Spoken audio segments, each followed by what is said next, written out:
Sejam bem-vindos a mais uma edição do podcast MS. Hoje trouxemos um tema de direito internacional e, como sabemos, está em voga no mundo moderno uma nuvem negra. Parece que estamos em vésperas de uma provável terceira guerra mundial. Fala-se muito deste cenário e, como tal, a MS Podcast não é alheia a estas questões e trouxemos então um termo de direito internacional público. Para o efeito, temos connosco um convidado muito especial, Dr. Oswaldo Mboco. Bem-vindo, saudações e muito grato por ter aceito o nosso convite. Primeiramente, obrigado pelo convite que me foi formulado. Na sua pessoa, Dr. Meirelles, agradecer também aos vossos internautas, à direção do vosso podcast, MS, e é um prazer enorme estar aqui para discutirmos sobre vários assuntos de interesse nacional e internacional também. E pensamos nós que a temática que nos foi sugerida, ela até certo ponto está em voga e penso que vamos ter aqui uma boa discussão. Obrigado. Nós é que somos os privilegiados por ter o Dr. Oswaldo aqui conosco nesse momento. Antes de passarmos diretamente para o tema, eu vou proceder, como é norma, a apresentação do nosso ilustre convidado. Ora, o Dr. Oswaldo Fernando Mboco nasceu no município de Kazenga, província de Luanda, aos 5 de agosto de 87. É mestre em Governação e Gestão Pública na especialidade de Políticas Públicas pelo Centro de Excelências e Pesquisas em Políticas Públicas e Governação Local na Faculdade de Direito da Universidade Agostinho Neto. É licenciado em Relações Internacionais pela UTANGA, Universidade Técnica de Angola. Encontra-se em fase final de preparação de dissertação de mestrado em Ciências Políticas e Sociais pela Universidade Unida, na República do Paraguai. É mentor e coordenador do projeto Oficinas do Conhecimento. É também decano da Faculdade de Letras e Ciências Sociais da Universidade Técnica de Angola. É articulista do Jornal de Angola e do jornal O País. Desde 2016 tem colaborado como analista de questões internacionais, com intervenções em diversos órgãos de comunicação nacionais e internacionais, dentre os quais a Rádio Nacional de Angola, a Televisão Pública de Angola, o Jornal de Angola, a ANGOP, a TV Zimbo, a Voz da América, a RFI, a Voz da Alemanha e é comentarista residente da Rádio MFM, onde integra o painel do programa Ponto Convergente. Doutor, fizemos assim um resumo da vossa biografia para apresentar aí em casa quem eventualmente ainda não conhece. Bom, dizer aos nossos internautas que este espaço só é possível graças aos nossos patrocinadores. E então não podemos deixar de agradecê-los, especialmente a empresa Lusomel, que é uma nossa parceira que se dedica à venda e prestação de serviços de várias temáticas. Temos também a empresa de segurança privada Mel Seguro, que tem nos dado também o seu suporte. E, por fim, temos o restaurante Mel X. Aos gestores destes senhores, os nossos agradecimentos. E então, vamos à fala. Antes, também gostava de mostrar lá para casa.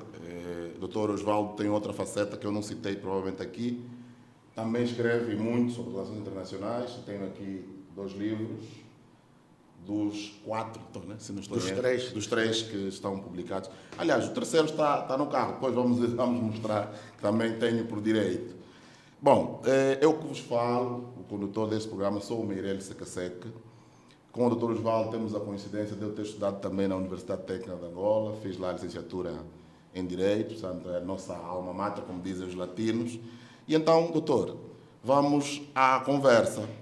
O que é isso, afinal, de direito à guerra? É algo, para quem não entende direito internacional ou de relações internacionais, capaz de dizer, de ficar surpreso, não é? Como é que se configura isto? Como é que isto ocorre? É verdade que os Estados têm direito a fazer guerra? Bem, é verdade e não é verdade. Vamos já descodificar isto. Essa temática do direito à guerra, ela ganha espaço no âmbito do direito internacional. E também ao nível da Carta de São Francisco, que é a Carta das Nações Unidas, ela tipifica em que circunstância um Estado tem direito a fazer a guerra. Ok. Mas, se recuarmos, nós poderemos perceber que autores como Santo Agostinho, São Tomás de Aquino, já falavam da questão da guerra justa. Ok. E a guerra justa para esses autores, os clássicos, são filósofos, mas foram teólogos, também estavam ligados à Igreja Católica, principalmente, falavam da guerra justa quando há necessidade de defender-se sobre um ataque que é sofrido por um outro Estado. Certo. Quando há necessidade de salvaguardar interesses ligados à própria população. Depois, autores como Hugo Grotius traz uma visão muito mais acabada, muito mais moderna, muito mais, digamos, sustentada do ponto de vista de abordagem, que tem servido até certo ponto de teoria para sustentar muitas argumentações.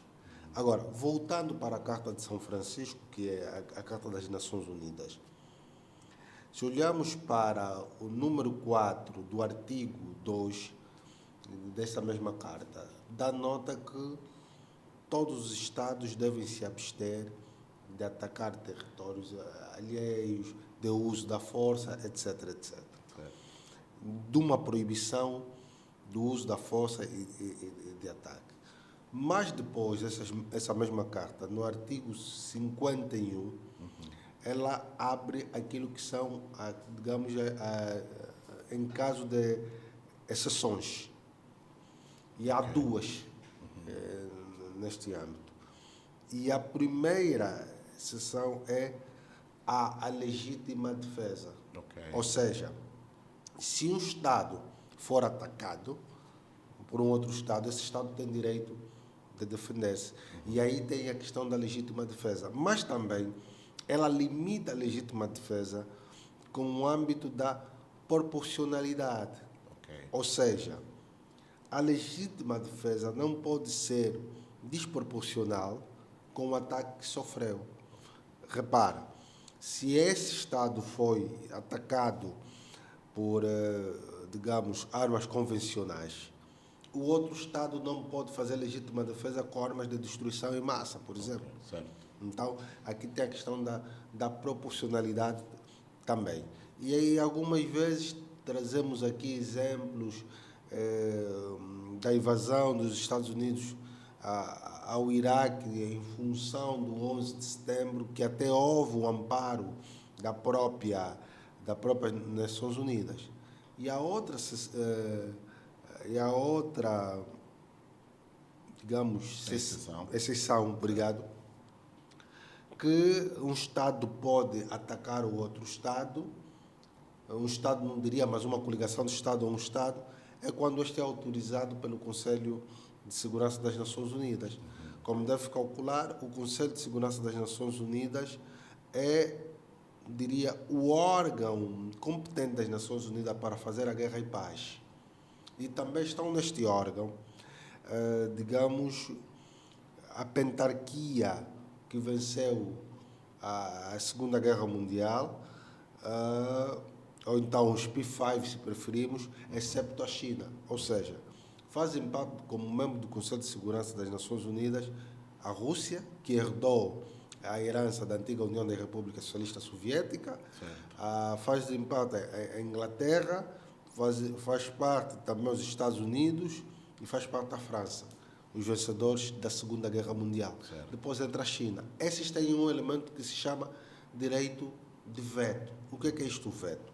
Veto é a capacidade que um Estado tem, ou uma instituição, ou um indivíduo, de paralisar temporariamente ou permanentemente uma determinada deliberação. Ok. Dito de outro modo, se dentro do quadro dos 5 países que têm o direito de veto, 4 votarem a favor e 1 votar contra, então essa deliberação não passa. A votação deve ser por unanimidade.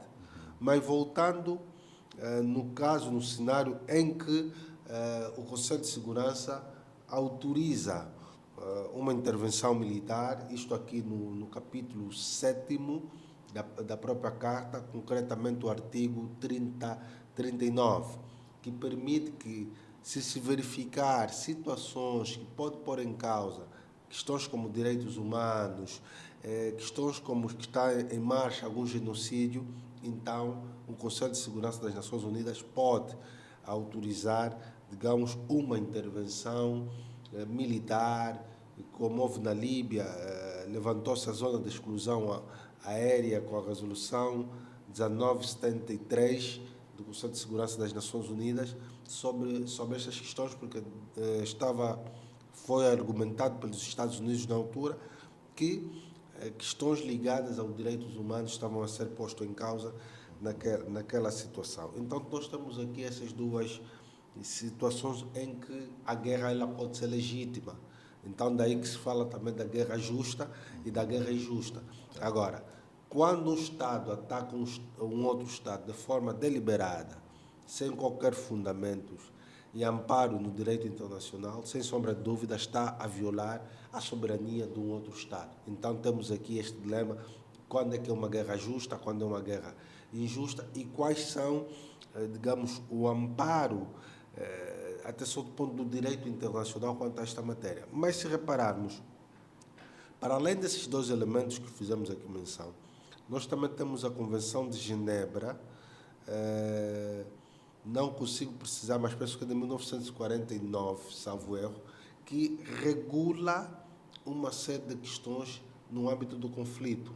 Ou seja, independentemente dos Estados estarem em conflitos, há limites do ponto de vista do uso de determinados armamentos, há limites do ponto de vista de se salvaguardar os civis, a questão dos refugiados, as questões dos feridos, os militares feridos. Então, há aqui também uma série de instrumentos dentro do direito internacional humanitário que esta convenção apresenta, e mais com 4 protocolos para a proteção dos civis, dos feridos, dos refugiados em situações de conflito.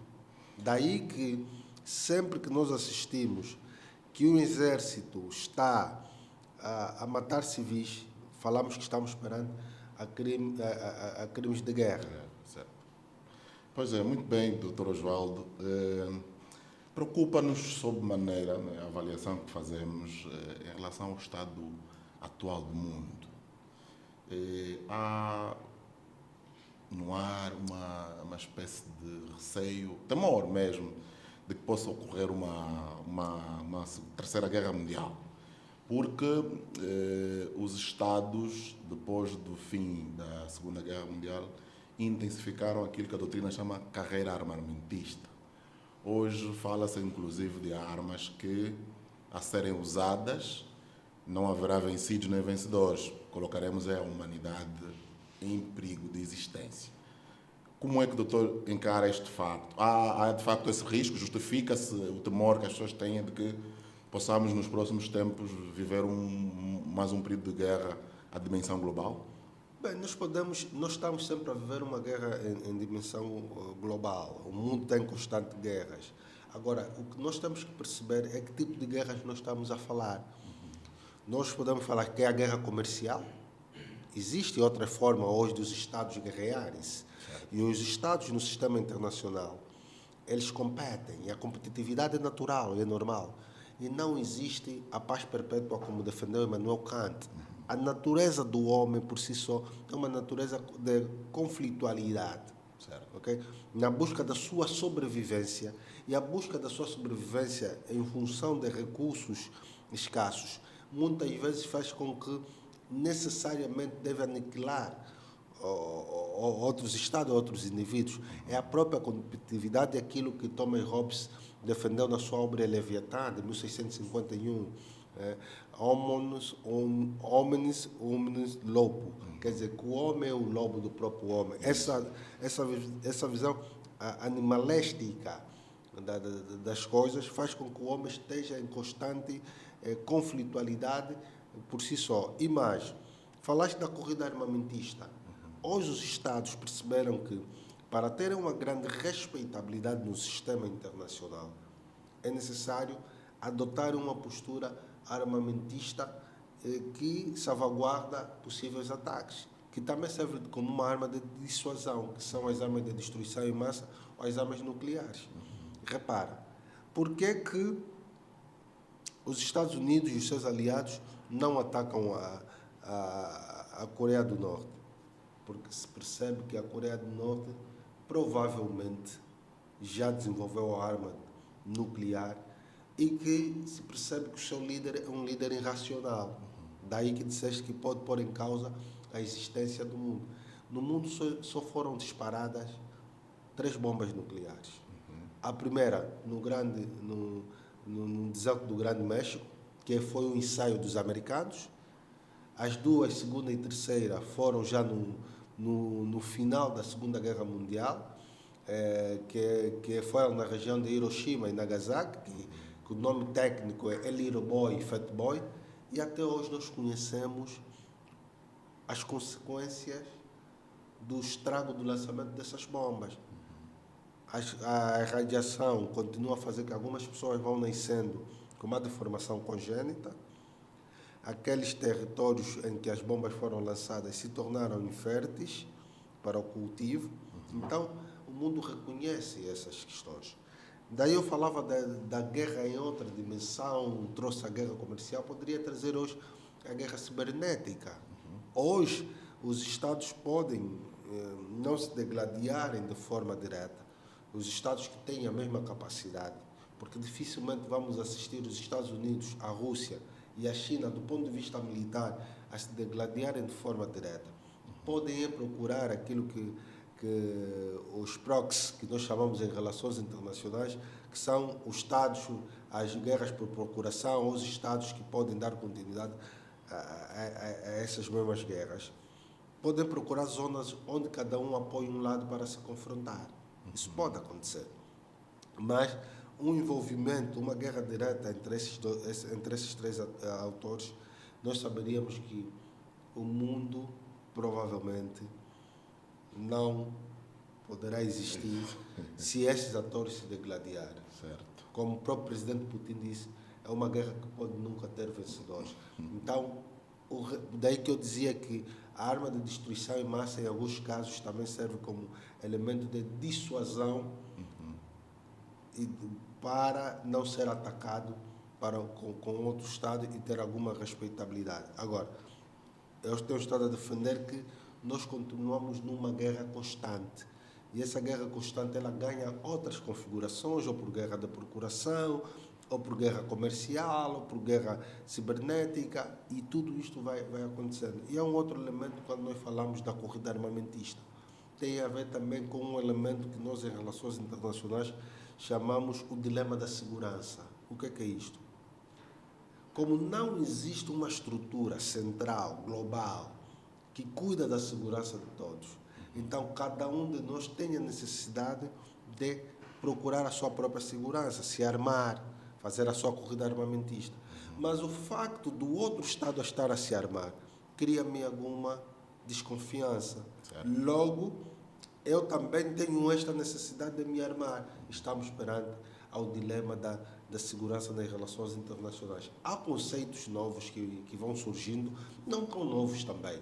Há conceito, por exemplo, que é muito contestado ao nível do direito internacional e que fere até a Carta de São Francisco, é a visão americana da guerra preventiva. Esse conceito de guerra preventiva, ela ganha dimensão formal, com maior corpo e doutrina, na era do presidente George Bush Filho.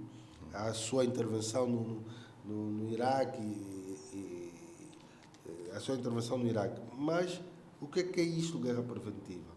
Na visão dos americanos, guerra até não, defesa preventiva. Na visão dos americanos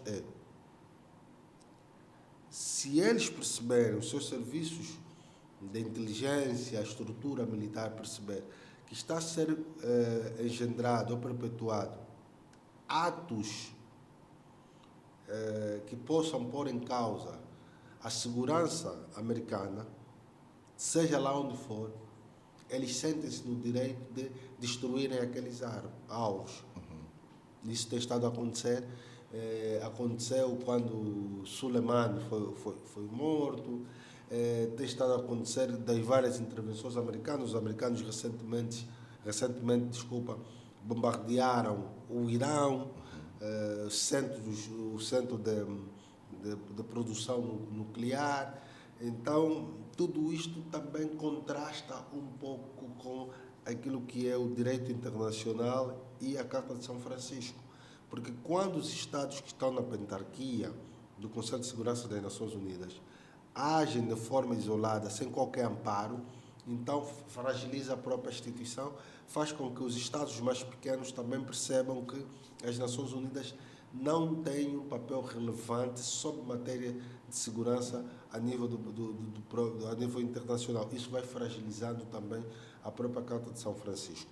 Agora, os americanos têm uma característica que Robert Kang, na sua obra O Paraíso e o Poder, ele entende o seguinte, passo a citar: os americanos ou o Ocidente usam o direito internacional quando os convém.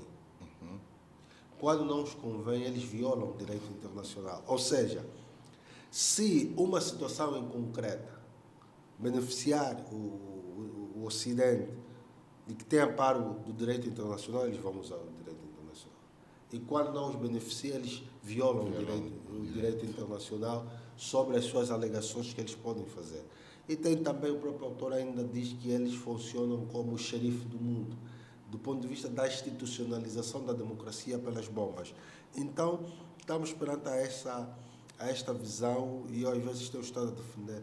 Será que nós já saímos do estado da natureza de Thomas Hobbes? Eu penso que não, porque os mais fortes no sistema internacional impõem as suas vontades aos estados mais fracos. Pois é, com tudo isto, Dr. João, faz sentido ainda existir a Organização das Nações Unidas, que foi institucionalizada ou instituída logo depois do fim da Segunda Guerra Mundial, sucedendo então a Sociedade das Nações que regulava o mundo até aquele momento. Faz sentido continuarmos com, pelo menos, os moldes atuais, né? O Conselho de Segurança, que é o órgão que cuida das questões de defesa e segurança, que faz razão àquilo que o doutor acabou de explanar aqui. É legítimo ainda o mundo, sobretudo os Estados como o nosso, né? Países sem grande desenvolvimento de armas, e continuarmos a ser reféns da vontade do Ocidente, como disse muito bem. Há autores que defendem ou a reformulação ou a extinção mesmo, sei lá, se nasce um novo ente, ou o ente atual se remodela para responder aos atuais desafios. Bem, duas notas aqui. O mundo sem as Nações Unidas seria mais instável do que é hoje. Isso sem sombra de dúvida. O mundo sem as Nações Unidas seria mais instável do que é hoje. Claramente que hoje as Nações Unidas já não atendem os vários conflitos globais que vão surgindo. A matriz dos conflitos. As Nações Unidas foram criadas num determinado contexto para salvaguardar uma determinada situação, mas hoje isso alterou-se. Agora, a reformulação do Conselho de Segurança das Nações Unidas tem sido um dos assuntos mais badalados. Mas agora vamos aqui pensar. Tem-se dito que a América Latina precisa de um representante, África 2, Médio Oriente, etc. Depois a grande discussão seria quem serão esses os representantes. Como seria essa discussão? O Conselho de Segurança das Nações Unidas, ou os Estados-membros, tecnicamente eles detêm um poder superior comparativamente aos demais. Independentemente da China e a Rússia não entenderem-se com os Estados Unidos sobre determinadas matérias, mas nenhum deles quer alargar o Conselho de Segurança. Nenhum deles quer reformar o Conselho de Segurança. Mireles, é como dizemos o seguinte: nós somos 5 pessoas que temos lugar nesta mesa. Dizer que não, nós temos que permitir que outras pessoas entram nesta mesa. O entrar nesta mesa quer dizer que o meu espaço, que é este, vai reduzir para aqui. Exato. Me interessa. Obviamente que não. Então, daí que nenhum desses 5 atores tem interesse. Uns têm o discurso da aceitação, da necessidade, mas pouco ou nada têm estado a fazer para que o status quo se altere. Eles preferem esta configuração. E talvez uma reforma do Conselho de Segurança das Nações Unidas pode ocorrer não pela vontade dos 5, mas pelos acontecimentos que vão dominar o contexto internacional. Okay. Isso sim, a entrada de novos players. Nós temos estado a defender, em relações internacionais, que o mundo nunca mais voltará a ser o mesmo depois do fim do conflito da Rússia com a NATO, da Rússia com a Ucrânia, seja qual é a denominação que nós vamos usar aqui. Porque o desfecho desse conflito vai definir muita coisa. Vai definir muita coisa. Poderá definir-se novos atores, poderão entrar na balança da autoridade, da balança do poder a nível do mundo. Poderá definir se os Estados Unidos vai consolidar ainda mais o seu poder, ou poderá definir se a Rússia vai perder ainda mais o seu poder. Então, não acredito que teremos uma nova ordem internacional, mas acredito que teremos uma reconfiguração da ordem internacional vigente, consoante os resultados que nós vamos tirar do desfecho dessa guerra. Essa guerra, os próprios russos não pensaram que a guerra demoraria todo esse tempo. Pensaram que seria uma intervenção como houve na Geórgia, em menos de uma semana o assunto estava resolvido.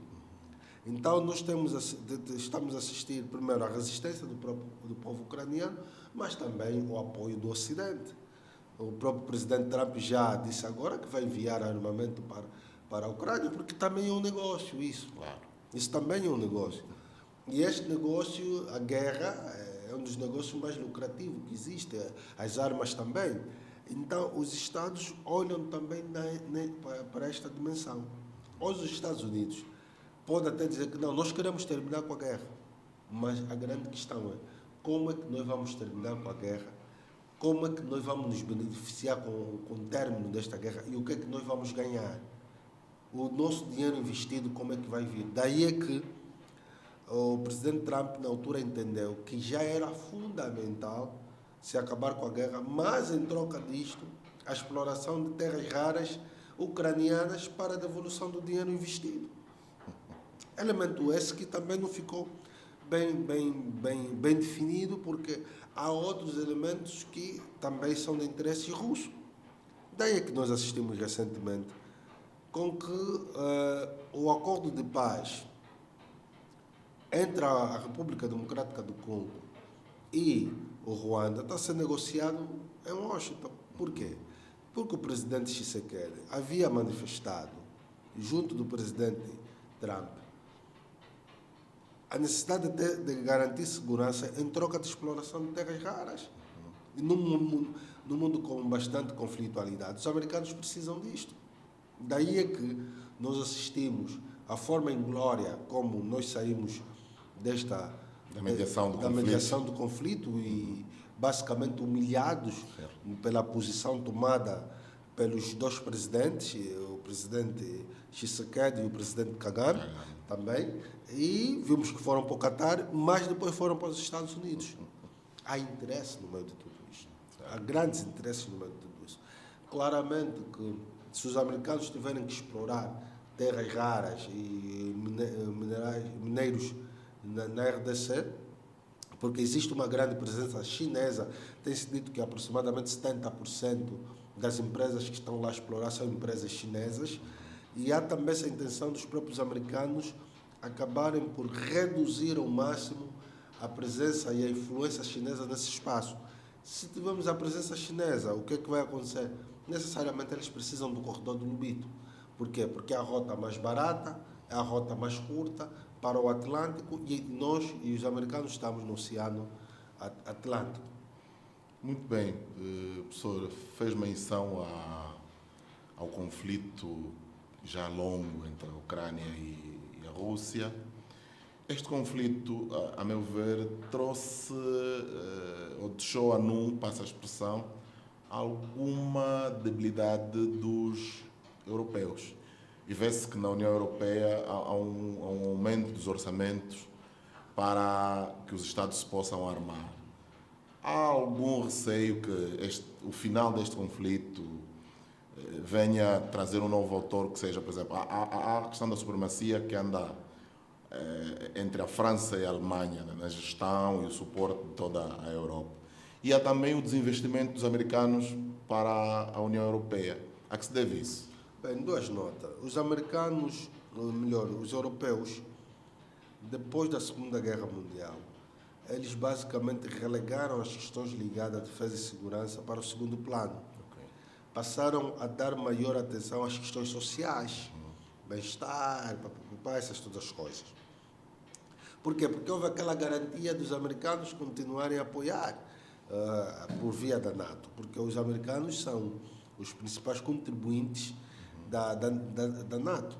Certo. E há essa discussão que o Trump traz da necessidade dos europeus contribuírem mais para a NATO. Então houve esse desinvestimento do ponto de vista, ou essa desaceleração do investimento do ponto de vista militar, e passou-se a investir muito mais para as questões sociais.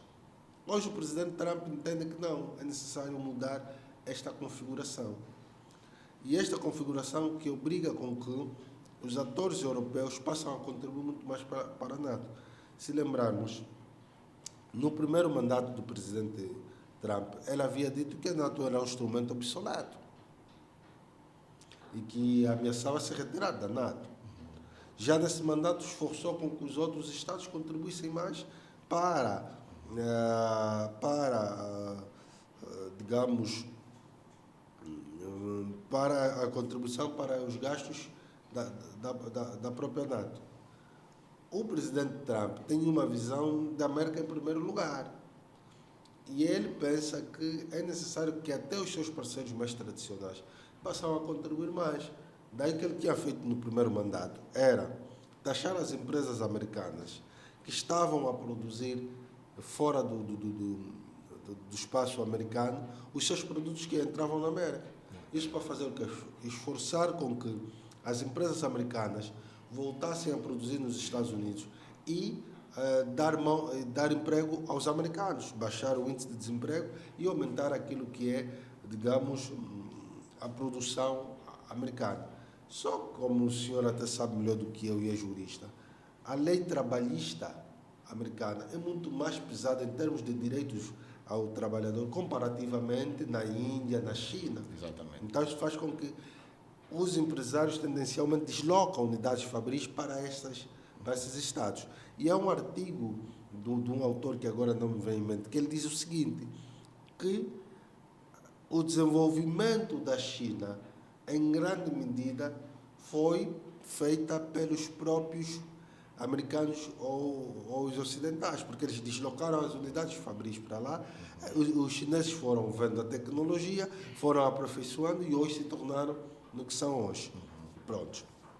Então, nesse mundo da competitividade, os americanos entendem, se eles quiserem manter a posição enquanto atores gendarmes do sistema internacional, necessariamente devem fazer com que os seus aliados paguem mais. Num momento como esse, há uma disputa pela a hegemonia a nível da Europa, mas ela também acaba, até certo ponto, estando estratificada. Do ponto de vista político, é a França. Do ponto de vista econômico, é a Alemanha. Bem, depois da experiência do Hitler, Segunda Guerra Mundial, os alemãos ainda são olhados com algumas desconfiança. E eles também não têm estado preocupados no surgimento desse rearmar, etc. Eles têm o exército regular, têm as questões que eles entendem serem necessárias para manter um exército e se defenderem de prováveis ameaças, mas eles têm tido uma posição muito mais pacata, se me permite o termo, das questões de conflitualidade, mas têm posicionamentos internacionais, desculpa, sobre o que é que está a acontecer no leste da Europa, tem estado a apoiar a NATO do ponto de vista contra apoiar a NATO que apoia a Ucrânia, tem este posicionamento. Agora, olhando para o carro-chefe, com algumas aspas, da União Europeia, é sem sombra de dúvida pelas questões econômicas. A Alemanha, tínhamos aí no âmbito da União Europeia a Alemanha e a Inglaterra, sobre essas duas matérias. A Inglaterra com a vantagem de ter a maior frota marítima do mundo, de ser uma das maiores economias do mundo, penso que é a terceira maior economia da Europa, está no Conselho de Segurança das Nações Unidas, que era uma vantagem do ponto de vista da articulação de aspectos geopolíticos militares também. Então, todos esses aspectos contribuem significativamente para o seu posicionamento. Com a saída desse autor da União Europeia pelo processo dos BRICS, que todos nós conhecemos, faz com que dois atores acabam levando a reboque várias questões ao nível da União Europeia, nomeadamente a Alemanha e a França, e que obrigou com que fizessem alguns cortes de vários programas, principalmente daqueles países que não tinham ou não têm a mesma condição, a mesma robustez econômica comparativamente a esses dois Estados.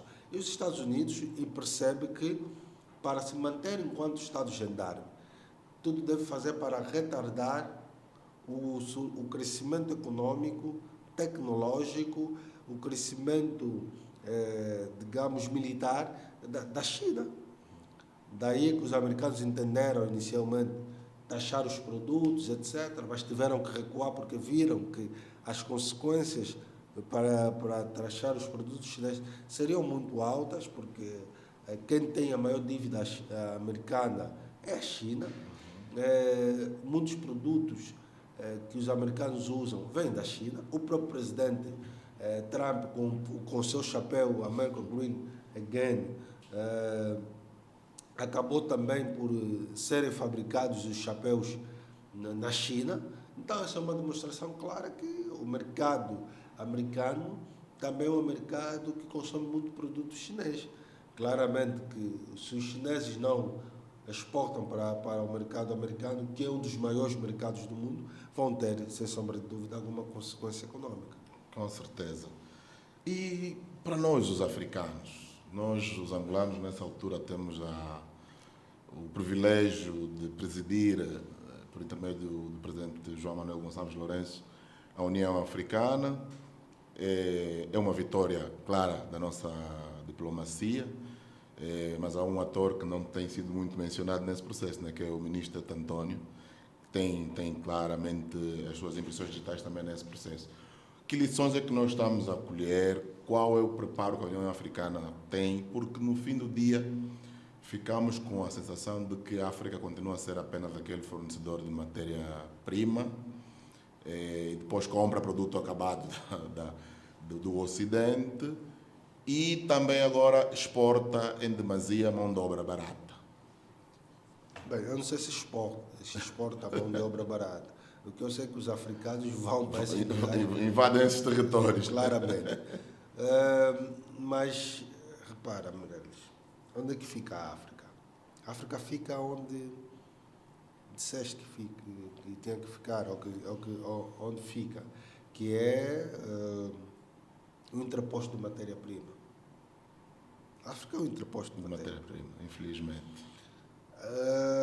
A África tem que ser o dono do seu próprio destino, e é aquilo que António Agostinho Neto, Dr. António Agostinho Neto, o saudoso presidente, já defendia, que a África parece um corpo inerte, onde cada abutre vem debicar o seu próprio pedaço. Uhum. E nós, os africanos, continuamos com a política de vitimização e nos comportamos como o parente pobre do sistema internacional, sempre com mão estendida.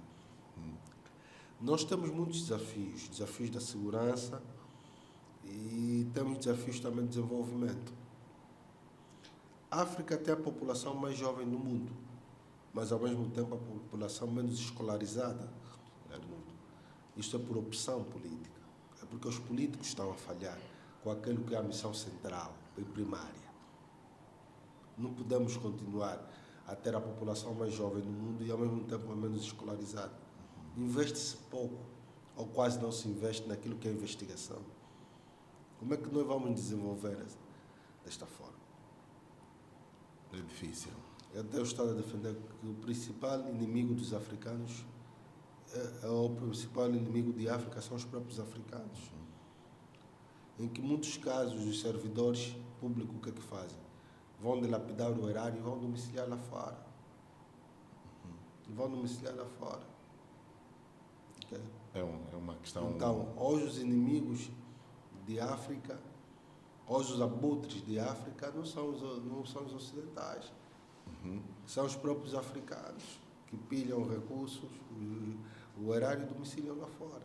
E não simplesmente domiciliar lá fora. Repara que nós, quando somos gestores, até às vezes gestores de hospitais, nós retiramos o material gastável que existe no hospital e colocamos no mercado informal.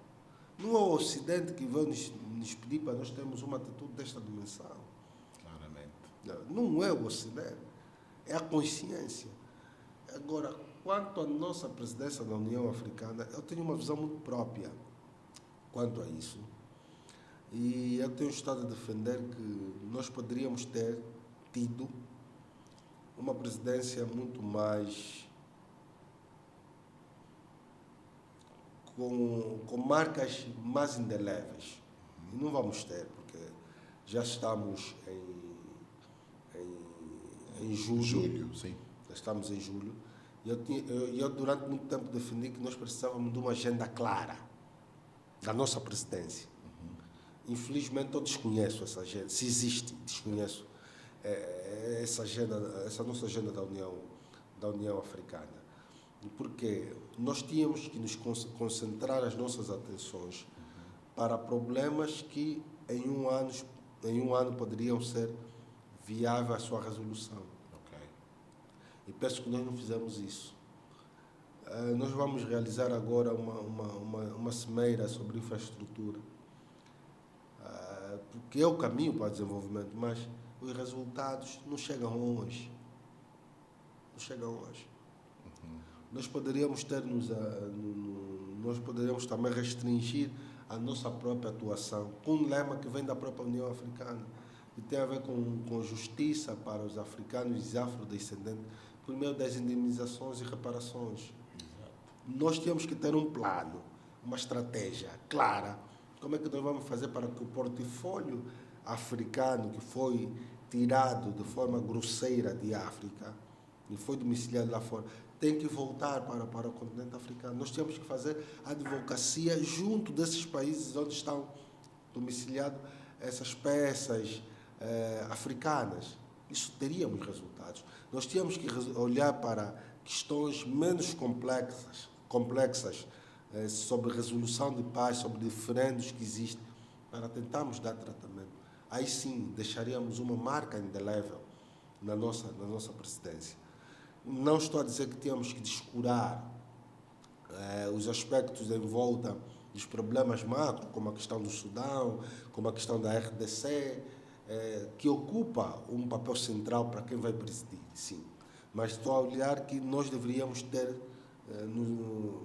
reunido também alguma atenção especial para questões menos complexas que nós poderíamos resolver. Claramente, o ministro Tete António é um diplomata de fibra fina, é um diplomata que tem estado a dar carta e provas daquilo que tem estado a fazer, mas também, como eu estou estado a dizer, está o chefe à frente, mas há uma equipa que assim suporta a articulação. E deste ponto de vista, penso eu que a equipa também tem estado a funcionar.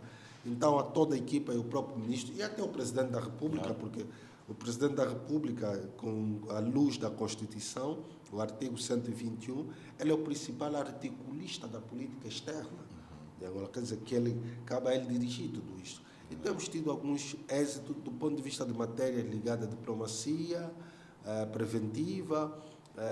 É uma pena que nós não temos uma visão mais clara sobre uma diplomacia cultural, um país como o nosso, que é extremamente rico do ponto de vista cultural, nós devíamos ter na nossa agenda da política externa a diplomacia cultural como um dos grandes vetores da nossa articulação, numa fase em que nós estamos a dar grandes inputs relativamente ao setor do turismo em Angola. Então era necessário essa dimensão cultural muito mais bem estruturada, muito mais bem vigente aí.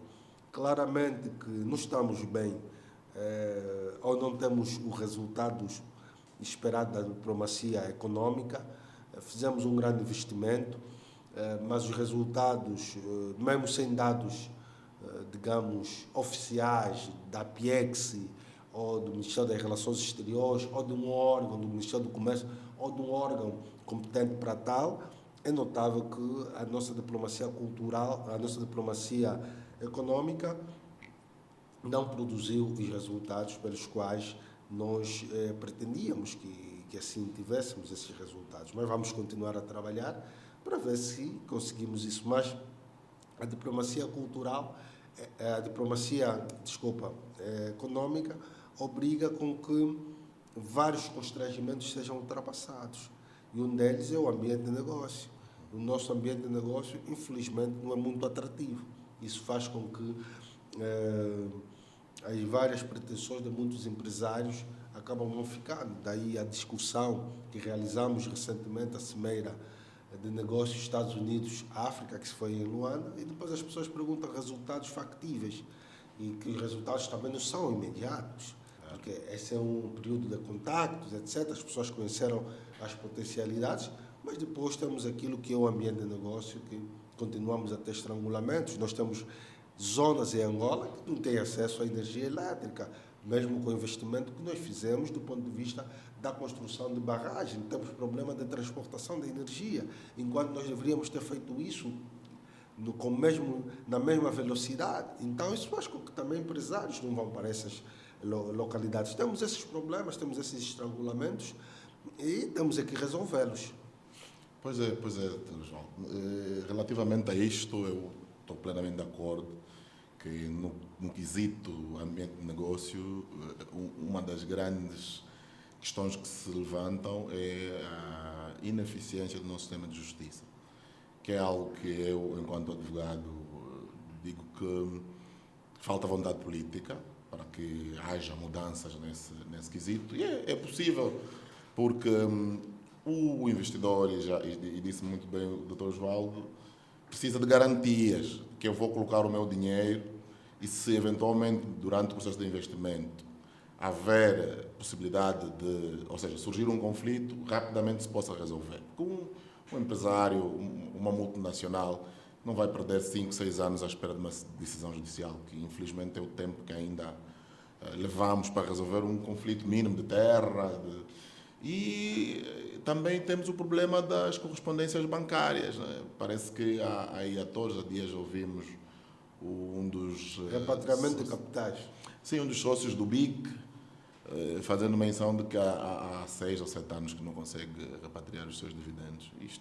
Isto nos coloca numa posição negativa. Aliás, as instituições internacionais que tratam dessas matérias, o nosso ranking é de veras negativo. Não, claramente. Se reparar no último ranking do Doing Business, nós ficamos na posição, salvo erro, 186.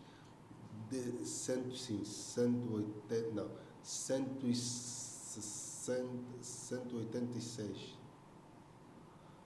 Não consigo precisar, mas nós ficamos entre os 16 piores países para se fazer negócio a nível do mundo. Por exemplo, a nossa lei da insolvência é nova. Acho que 3 anos, sim. Por aí. Nós não tínhamos, ou estava desajustado, o senhor como jurista poderá dizer melhor do que eu. Então são essas garantias que nós precisamos. Garantias do ponto de vista jurídico, para os empresários, garantias econômicas, da estabilidade econômica do próprio país, a própria garantia do ponto de vista de infraestruturas para se fazer negócios em Angola. Então, tudo isto acaba pesando de forma negativa. Certo. Não basta nós falarmos que nós temos um bom país, porque nós temos uma posição geográfica extremamente importante, invejável, a nível mundial. Há esse todo interesse. Nós temos terras aráveis. Repara que no relatório da FAO de 2008, dava nota que Angola era o 16º país do mundo com terras mais aráveis do mundo. E que nós estávamos a aproveitar mal, de forma rudimentar, aproximadamente 2.000 hectares ou 2 milhões de hectares, simplesmente isto. Então, isto olha claramente o que nós temos que discutir. E repara que no boletim do Conselho Nacional de Carregadores, de 2013, dava nota que um dos 100 produtos que mais importados por Angola, ainda nós tínhamos o óleo de palma. Então, nós começamos a ver que há coisas que nós já não precisávamos importar. Claro. Há coisas que nós já não precisávamos importar. E eu tenho estado a defender, por exemplo, olha para a nossa Via Expressa. É tudo lojas, é tudo shopping. Com produtos acabados que são importados. Exatamente. Nós temos que mudar isto. Hoje há um grande engarrafamento na Via Expressa, porque estão a ser construídas várias lojas. No corredor Benfica, Cacoaco, Benfica. E não só isso, Mireles, se prestar atenção nas principais vias do país, é tudo loja nas estradas. Tudo lojas. Quem pega a Shoprite do Palanca e vem até aqui onde nós estamos, no sentido Golf 2, só temos lojas atrás de lojas. É verdade. Okay? Mas não temos indústrias. Claro que as indústrias não têm que ficar na zona urbanizada, normalmente tem, mas não temos, mesmo nas zonas mais distantes, não temos isso. Quer dizer que essas todas as lojas, o material é importado. Não produzimos nada. Depois, resultado, nós só temos uma reserva líquida internacional. Só vamos ter uma reserva líquida internacional com alguma sustentabilidade. Quando nós começamos a importar mais do que a exportar mais do que importar. Sim, claro. Porque isso leva a nossas reservas líquidas internacionais. Claro. O Kwanza só vai ganhar maior robustez quando esse movimento acontecer. Com certeza. Então nós temos problemas que temos que resolver. É verdade, professor Osvaldo Mboco. E relativamente à nossa zona, à SADC, do ponto de vista de ganhos, o que é que nós estamos a absorver com, primeiro, os sinais que o mundo vai dando de conflitos quase que latentes a todo instante, e também nos últimos tempos tem se intensificado, sobretudo aqui no conflito dos dois, do Congo e o Ruanda, com um desenvolvimento algo apadrinhado pelo Ruanda do movimento M23. E eu lembro-me que, salvo erro, o ano passado, Sua Excelência o Presidente da República esteve em Saurim, em visita de trabalho, e na conferência de imprensa uma jornalista questionou ao nosso presidente se não temia que, com o desenvolvimento do M23 e o apoio que tem do Ruanda e provavelmente de outros estados, não pudesse criar um conflito e que nós tivéssemos que nos preparar para esse eventual desenvolvimento do M23 corresponder a um perigo para nós. Qual é a sua visão em relação a isso? Bem, duas notas. Hoje, na SADC, Angola é um dos países que cria bloqueios e obstáculos para aquilo que é a zona de comércio livre. Okay. Nós já lá deveríamos estar. Nós temos que desarmar a nossa pauta. Nós estamos a caminho de 20 anos a pedir prorrogação ou reserva. Acho que essa discussão começamos em 2006 a 2008, salvo erro. A caminho de 20 anos. Os outros já lá estão, com maior ou menor dificuldade, mas já lá estão. E nós continuamos ainda no processo de desarmamento da nossa pauta aduaneira para conformar os elementos estruturais. Bem, ao nível da SADC, o Estado gendarme, a potência da SADC é a África do Sul. A Angola é um daqueles países que também se posiciona como uma potência emergente. Agora, olhando para o conflito no leste da RDC, A RDC está na SADC, então há uma obrigatoriedade, até certo ponto, estatutária dos países membros da SADC apoiarem, no âmbito das instituições que existem na SADC, apoiarem aquilo que tem sido os esforços da paz ao nível do leste da República Democrática do Congo. Repara que houve o aspecto em volta do envio das tropas da SADC, a Força de Manutenção, que também tiveram que sair por uma questão de insegurança. O M23 acabou controlando as zonas onde eles estavam, eles ficaram sitiados. E esta grande questão. Bem, a RDC é um país extremamente importante para Angola, extremamente importante, porque nós partilhamos com a RDC uma fronteira de 2.511 km de extensão. Na antiga divisão político-administrativa de Angola, nós tínhamos 9 províncias que faziam fronteiras com a RDC. E não só, nós temos povos que temos na RDC e temos em Angola. Por exemplo, os Bakongo. Okay? E mais ainda, também, a importância da RDC. Toda e qualquer alteração política, securitária que acontece na RDC tem implicações para Angola. Se a RDC estiver descontrolada, com algumas aspas, numa situação de conflitualidade maior, nós teremos dificuldade de controlar as nossas fronteiras. Porque, primeiro, não temos uma grande capacidade do ponto de vista de controle fronteiriço. Não temos. E numa situação de conflito, nós temos que levantar campos de refugiados. Porque nós somos signatários da Convenção de Genebra, Convenção de Genebra de 1951 sobre o Estatuto de Refugiados. E às vezes os campos de refugiados também são campos que criam alguma convulsão social, né? A questão da xenofobia, etc. E depois, em alguns casos, os guerrilheiros podem usar os campos de refugiados para descansar e recrutar novos indivíduos. Então temos também este problema.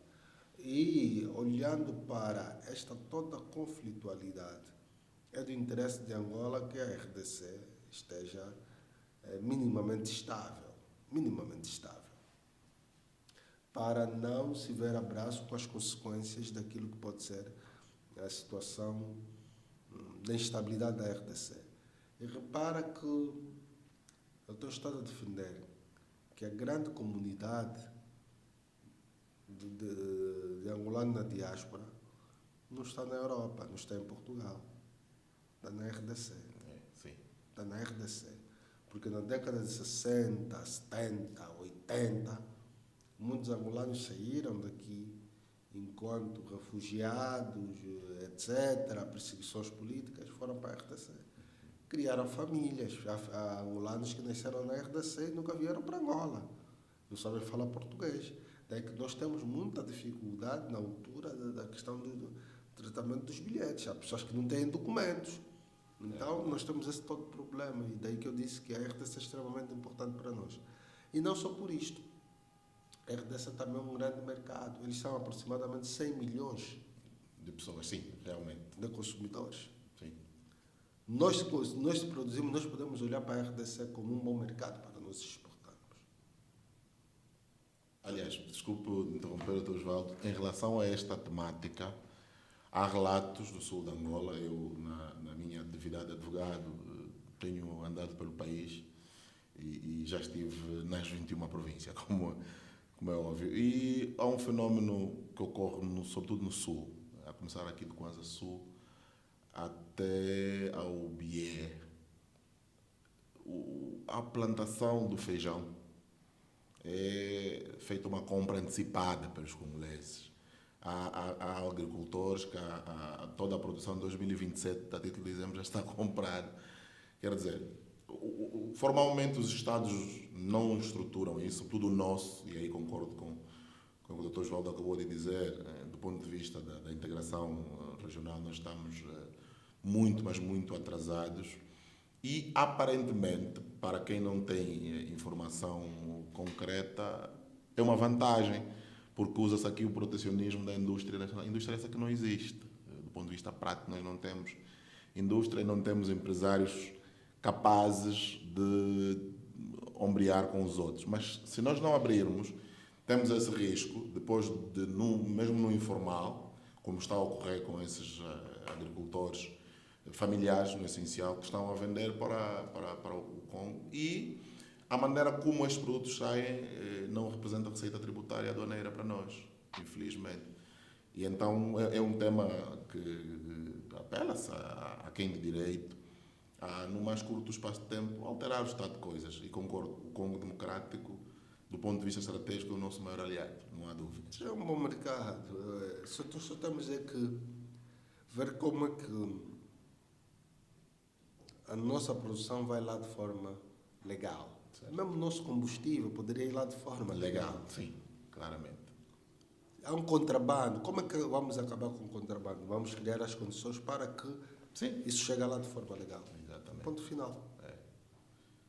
Infelizmente, não é isto que ocorre. É como eu nasci e cresci no Kazenga. O que acontecia em muitos casos? Temos a estrada que vai dividir dois lados. Do outro lado da estrada tem energia elétrica, do outro lado não tinha. O que faziam as pessoas?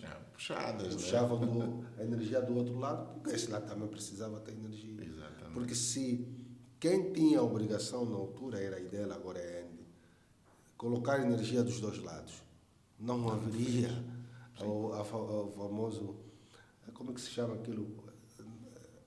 Gato. O gato. O famoso gato. Não existiria. Acontece a mesma coisa com a água também. Sim. A distribuição de água. Exatamente. Então, às vezes, para terminarmos com um estado de anarquia, criamos as condições para que todas as pessoas tenham acesso a isso. Até porque são serviços básicos e são direitos consagrados constitucionalmente das pessoas e não podem ser coartados, sobretudo quando alguém está aí a mãos de semear e eu não posso ter acesso, mesmo sendo contribuinte também. Doutor Osvaldo, o que é bom, como dizem os outros, dura pouco, estamos já na reta final da nossa... Não, ainda temos mais 10 minutos, 10 minutos para sermos exatos. Nesta parte nós vamos reservar para ouvirmos mais do lado profissional do nosso convidado, do nosso entrevistado.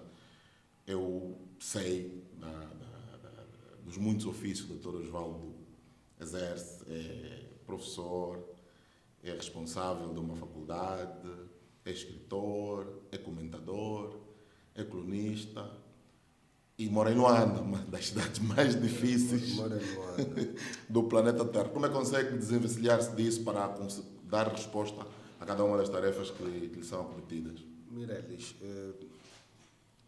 o profissionalismo do indivíduo acaba sempre tendo consequência na sua vida familiar. Isso é mais do que ponto assente. Certo. Nós, quando procuramos ser profissionais e com muitas questões ao mesmo tempo, nós temos essa dificuldade. Mas, entretanto, nós também temos um compromisso com o país. Certo. E eu estou a defender que a nossa missão, da nossa geração, é deixar esse país melhor do que encontramos. Esse deve ser o legado da nossa missão. Porque se o Fanon entendia que cada geração tem uma missão, e eu, ao invés de eu estar a defender que a missão do presidente, Dr. Antônio Agostinho Neto, a geração, do presidente Dr. Antônio Agostinho Neto foi necessariamente a independência do presidente Eduardo dos Santos, foi a conquista da paz, e a questão do presidente João Lourenço é abrir o país para aquilo que é a perspectiva de desenvolvimento. A missão da nossa geração deve ser deixar esse país melhor do que nós encontramos. E isto me faz com que eu me dou para muitas causas. Mas me dou porque acredito no meu país. Eu acredito na mudança, acredito em encontrar uma Angola melhor. para viver. Numa Angola que todos nós somos chamados a contribuir. Porque Angola não se faz simplesmente com os doutores, com os enfermeiros, faz-se com todos os angolanos, taxistas, ungueira, todos os angolanos que amam e pensam em Angola. E nós só temos esse país, não temos um outro país, só temos esse. E eu não critico as pessoas que imigram, mas eu não gostaria de me ver a emigrar, por consequência da dificuldade que posso encontrar no meu país. E é tanto ser assim que criei uma plataforma de reflexão, que é a Oficina do Conhecimento, em 2008, sem fins lucrativos. Não tem fins lucrativos, mas tem despesas, Claro. para quem o criou. Exato. Continuamos a ter despesas, mas ainda assim continuamos a seguir em frente. É uma plataforma de reflexão, onde as entradas são gratuitas. As pessoas refletimos sobre vários assuntos de interesse nacional. Chamamos pessoas experientes sobre determinadas matérias para partilhar com uma plateia jovem sobre as suas experiências, sobre a sua visão sobre o país. Felizmente temos tido a graça de encontrarmos pessoas que abraçam o projeto, mas também sem ganharem nada, vão lá falar. E para mim isto é extremamente importante. Tenho uma vida ativa na comunicação social, em vários órgãos de comunicação social, quer televisão e rádio. Sou articulista do Jornal de Angola, Jornal do País, escrevo com regularidade. Isso leva-me tempo, E também, como sou professor, fizeste menção, e sou decano de uma faculdade, da Faculdade de Letras e Ciências Sociais da Universidade Técnica de Angola. Também uma outra dimensão. E tenho estado a ganhar gosto pela escrita, porque entendo que também é uma forma de imortalizar as minhas ideias, aquilo que eu penso, e contribuir para que um país seja melhor lá onde nós estamos. Se cada um de nós angolanos fazer a sua parte lá onde está, no fim do dia, sem sombra de dúvida, nós teremos uma Angola melhor, uma Angola mais justa, uma Angola mais igualitária, uma Angola mais próspera, uma Angola que nos orgulhe. Basta cada um de nós fazer a sua parte. Muito bem. Dr. João, uma última nota.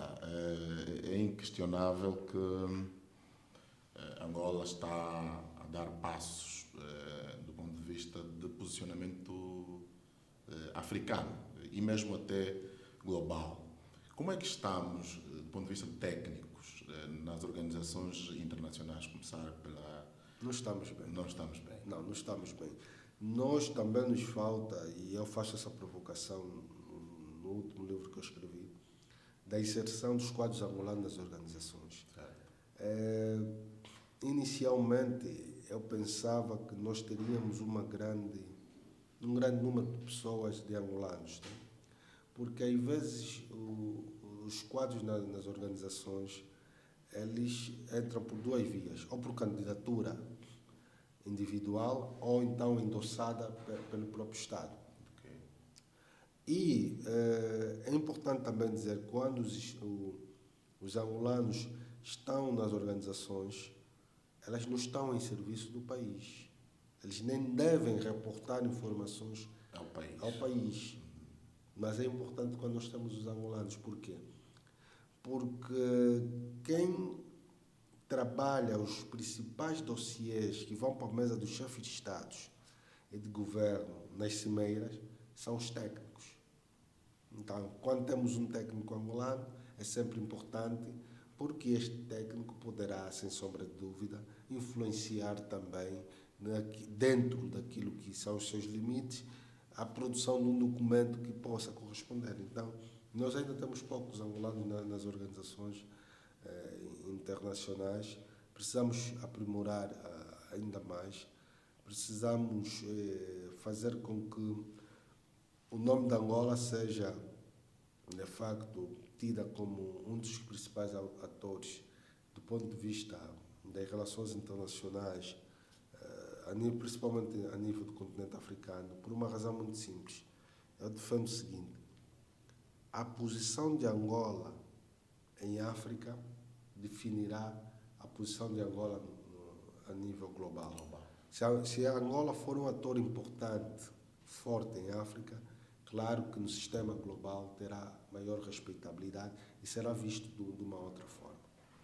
Pois é, mas isto nos faz regressar à pergunta e os comentários que teceu há pouco tempo em relação, por exemplo, à nossa porta de entrada para isto, que seria a integração regional e o aproveitamento útil do famosíssimo corredor do Lubito.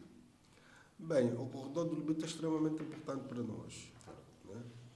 Agora, aproveitar a SEDEC depende muito da nossa produção. Certo. Depende muito da nossa organização. Porque entrar para uma zona de comércio livre, como a SEDEC, isso implica dizer que necessariamente os produtos dos outros estados vão entrar para Angola com tarifas reduzidas e algumas com tarifas zeros, porque estamos a falar do mesmo mercado. Certo. Como é que nós estamos preparados do ponto de vista dos nossos empresários para fazerem face aos outros produtos que muitas vezes têm maior qualidade, melhor qualidade e a preços mais baratos? É uma demonstração. Uma demonstração clara. Que mesmo sem a presença da Shoprite, nós conseguimos observar a qualidade dos produtos sul-africanos, por exemplo. E passa a publicidade aqui, a Shoprite deve seja a próxima empresa, o próximo patrocinador, oxalá que esteja a nos ouvir. Do podcast. E conseguimos observar isto. Então, essas coisas nos levam a crer que nós temos que melhorar uma série de questões para nós entrarmos para a zona de comércio livre ao nível da SEDEC.